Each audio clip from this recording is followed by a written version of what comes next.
Sirens shattered the peace as three squad cars skidded into my driveway. Karen stood at the fence, screaming into her phone, "Arrest this trespasser. He's threatening me." The deputies drew their weapons until I pulled out my badge. Her face? Priceless.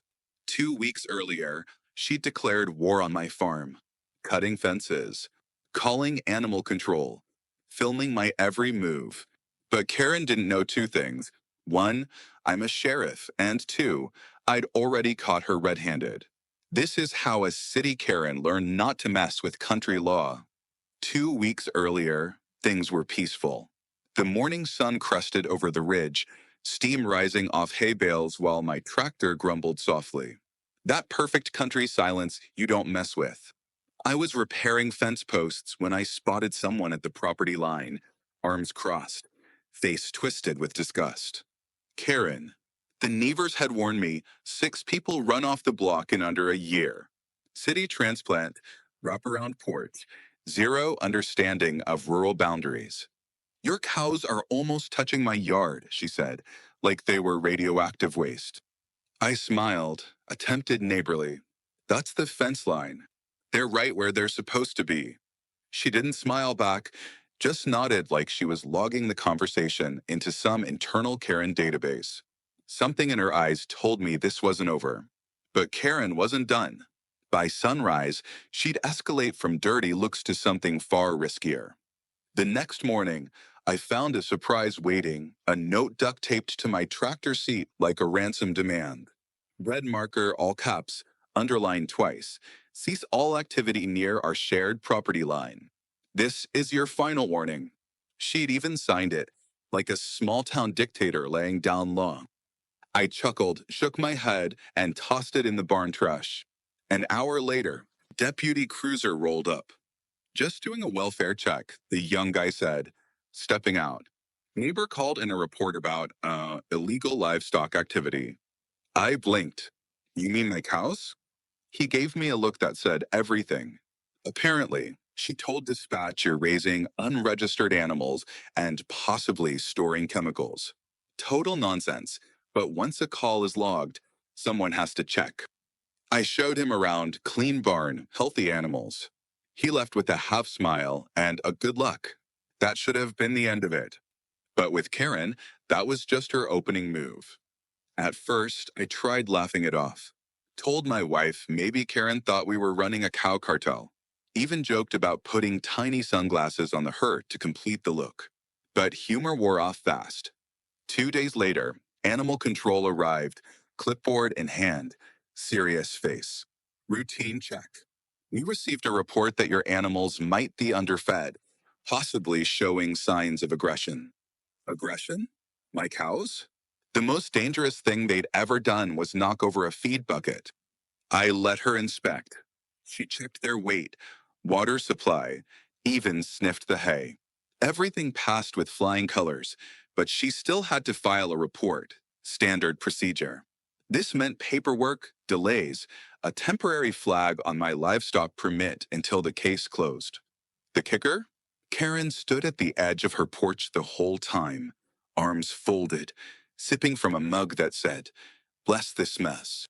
Her voice clawed through the morning calm. "Your cows reek. I'll bury you in fines." That's when I realized this wasn't about livestock or property lines. Karen wanted control, and she just fired her second shot. By week's end, Karen had gone full surveillance state. Binoculars, tape measure, phone always recording. But while she obsessed over my fence, she missed the trail cam staring right back. I'd be feeding animals and feel her watching. There she'd be, behind her upstairs window with binoculars like she was bird watching, except the only wildlife was me tossing hay. Then came the measurements. She started walking the fence line, my fence line, measuring posts and jotting notes like she was prepping for court. One afternoon, my 16-year-old son was helping replace a busted board, hammer in hand. That's it. Karen called the sheriff, claimed he was brandishing a weapon. I had to explain to a very tired deputy that we weren't reenacting a Wild West duel. We were fixing a fence. Again. But the worst? She started filming. Morning to dusk, phone out, pointed at us. No conversation, just that smug little smirk like she was collecting evidence for something she hadn't even made up yet. Ever had a neighbor so entitled they'd rather call 911 than say hello? I tried keeping cool. I really did, but I could feel it building, tight in my chest, hot in my jaw. She was baiting me, and if I snapped, she'd win. I had to be smarter.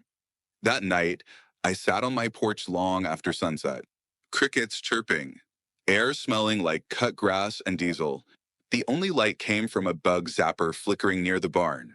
Cold beer in one hand, legal pad in the other. I wasn't going to lose sleep over Karen. I was going to build a case. See, what she didn't know, what most neighbors didn't know, is that I've worked law enforcement for nearly 2 decades. I've built cases that held up in federal court. I know what sticks, what gets tossed, and how to keep cool when someone's trying to bait you. She wanted crazy. I give her cold, calculated documentation. I started logging everything: dates, times, photos. Installed trail cams in the trees. Hidden, motion triggered, crystal clear. Recorded her yelling, measuring, even when she walked onto my property to yell at a cow. Karen thought she was collecting evidence. But the real evidence? It was already in my pocket. She thought she was playing chess, not realizing I'd already built the board and was 2 moves from checkmate. The trail cam blinked. What it captured would end her war for good. It happened on a Tuesday. Quiet afternoon, no wind, just the soft creak of the barn door and low hum of cicadas. I was checking footage over lunch, routine, when I saw it. There she was, Karen, clear as day, stepping through my fence, wire cutters in hand. She walked right up to the boundary, looked around, and snipped the bottom strand of barbed wire like she was trimming hedges. Then she turned, looked straight into the trail cam lens, though she didn't know it, and said, "Now your cows won't bother me again." I paused the video, rewound it, watched twice more. She wasn't just trespassing, she was tampering with private property. Livestock fencing, no less. That's not petty anymore. That's legal territory. And the best part? She'd incriminated herself with her own words. I sat back, heart pounding, not from anger, but from the sheer poetic beauty. Karen had just handed me everything I needed. No more speculation. No more he said, she said. I had proof and knew exactly how to use it. That night, I didn't sleep. I built a case file, trail cam footage with timestamp metadata, crop still frames showing her stepping through the fence, holding cutters, making her little declaration like she was starring in her own reality show. I pulled every note she'd left, kept them all in a drawer just in case. Scanned them, highlighted the threats, labeled each by date and location. Added voice memos I'd started recording anytime she approached. "If you won't move that fence, I will." "Oh, Karen." By sunrise, I had a digital folder with more evidence than a mid-season crime drama. I wrote up a formal complaint, civil trespassing, vandalism, harassment, and submitted it through the sheriff's internal system. Because here's what she still didn't know. This wasn't just a guy with cows. This was Deputy Coburn. Badge number, service record, full authority to file charges and make her life very, very inconvenient. I wouldn't raise my voice. I'd raise the stakes. Next morning, I didn't wear the uniform. Didn't need to. Just clipped my badge to my belt, holstered up, and parked the cruiser right in front of the barn where she could see it. Karen came storming across the field like clockwork. Phone up, already mid-rant. "You need to get this fence off my property. I've contacted the county. You're violating." I raised a hand. Calm. "Steady. Ma'am, you're currently trespassing, and we've received a formal complaint against you." She froze mid-step. Her mouth opened, closed, opened again. "What are you talking about? You're just the farm guy." The deputies froze. Karen's phone slipped from her hand. I let the silence hang then. Flicked open my badge. "Sheriff's Department, ma'am." Let's discuss your trespassing. She blinked like she'd seen a ghost. I could see it all hitting her. The cruiser, the badge, the calm I'd maintained through weeks of her nonsense. You've been filming me, she snapped. No, ma'am, I said. You filmed you. I just saved the footage. She looked over her shoulder. The other deputies were walking up the drive. Not fast, not aggressive, just confident because they knew what was coming next. And Karen? She was about to find out. She backed up like she'd touched an electric fence. This is harassment, she yelled, waving her phone like a magic wand. I'm calling the real sheriff. One deputy, my buddy Morales, stepped forward, cool as ice. Ma'am, he is the sheriff's office. You've been calling him for weeks. Karen blinked, completely frozen. That's when I pulled out my phone, tapped a few times, and turned the screen toward her. There it was, full HD, her stepping through my fence, her cutting the wire, her saying, now your cows won't bother me again. She lunged forward, trying to slap the phone from my hand. Another deputy stepped between us. That's enough, he said sharply. Touch him again and you'll be going in the car. Karen's face flushed beet red. You're trying to ruin me, she barked. I didn't say a word, just tapped once more and hit send. The footage went straight to county records and a backup cloud drive. And just for good measure, I posted a short clip to my private TikTok. No names, just facts. By sundown, it had over 80,000 views. Funny thing about Karen, she spent weeks documenting violations. Turns out, she was the one building my case. And Karen had no idea her 15 minutes of fame had just begun. By next morning, my phone buzzed off the table, comments, shares, duets, even local news reporters sliding into my DMs. The video had gone everywhere. Karen's face, frozen mid-snip, became an instant meme. People were stitching it with everything from Karen of the Corn jokes to dramatic reenactments with toy scissors. Then came the real blow. Local news picked it up. Not just online, televised.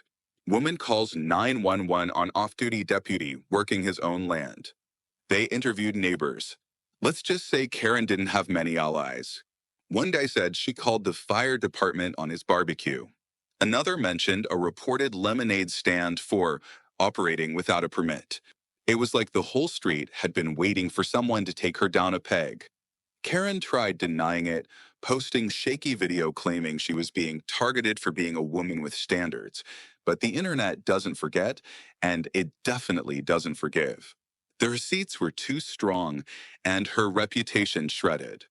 Within 48 hours, Karen's life had turned into a PR disaster, not the kind you can delete. Her HOA called an emergency meeting. Not a Zoom call or email, an actual in-person gathering at the community clubhouse. I wasn't invited, but I didn't need to be. Word travels fast in small towns, especially when half the attendees send play-by-play texts. Turns out I wasn't the only victim. One neighbor said she demanded they rotate Christmas lights away from her house. Another confirmed the lemonade stand incident. They'd all stayed quiet until now. The HOA hit her with a formal citation for harassment, community rule violations, and unauthorized property alterations. Fines, warnings, mandatory mediation. She tried fighting it, claiming she felt threatened by my livestock. But then someone played the fence-cutting video on a projector. Big screen, full volume, dead silence. Karen left early. When she got home, she found a brand new sign on my fence facing her yard. Smile, you're on camera. After that, everything changed. For her, not me. For the first time in weeks, I could breathe. Work my land without feeling eyes burning into my back. I rebuilt that fence bulletproof. Thicker posts, barbed wire, and lights bright enough to ruin her midnight inspections. Not because I needed them, but because I knew she hated them. The trail cams stayed up. Signs too. I made sure the HOA got a complete copy of my file, just in case she ever got touchy again. But Karen disappeared, not literally, but she stopped coming outside. No more binoculars, measuring tape, or 911 calls. She even parked in the garage for the first time since moving in. Every time I waved from the field, she bolted inside like I was holding a flamethrower. And the best part? I never had to raise my voice, never had to slam a door or threaten a thing. I let the facts speak. I let her actions bury her. In the end, I got to do what I'd wanted all along: run my farm, raise my kid, and live in peace. She wanted control, but I kept my composure. That's how I won. It didn't take long for Karen's world to shrink. Word spread through the county. Realtors whispered about the viral video property. People drove by just to see the fence. Others slowed down, phones out, hoping to catch the infamous 911 Karen. Her house, once the pride of the cul-de-sac with perfectly manicured bushes and live, laugh, love decor, became a punchline. She tried selling twice, but every open house turned into a spectacle. One couple asked, "Is this the place where someone called the cops on cows?" Another brought their teenager who filmed a TikTok on the spot, views over 1 million. The HOA, under pressure, passed new rules about harassment, surveillance, and property interference. Her name never mentioned, but everyone knew. Karen started pulling blinds, letting the yard grow out. Wind chimes stopped. Porch lights stayed off. She hadn't just lost a fight, she'd lost her grip on the one thing she craved most: control. And me? I just kept working the land, waving politely whenever she peeked through curtains. Sometimes the best revenge is living well. Looking back, I didn't want to feud. I didn't want to go viral for handling a neighbor with a superiority complex and phone addiction. I just wanted to fix a fence, feed my cows, catch a quiet sunset without someone calling cops because I dared exist within sight of their property line. But here's what I learned: some people need chaos. They feed on control, intimidation, drama. If you meet them with that same energy, they win. So I didn't. I stayed calm. I documented. I let truth do the talking. When you've got facts on your side and law in your back pocket, you don't need to shout. You just need to show up prepared. Karen thought she could bend rules, twist the story, make me the villain.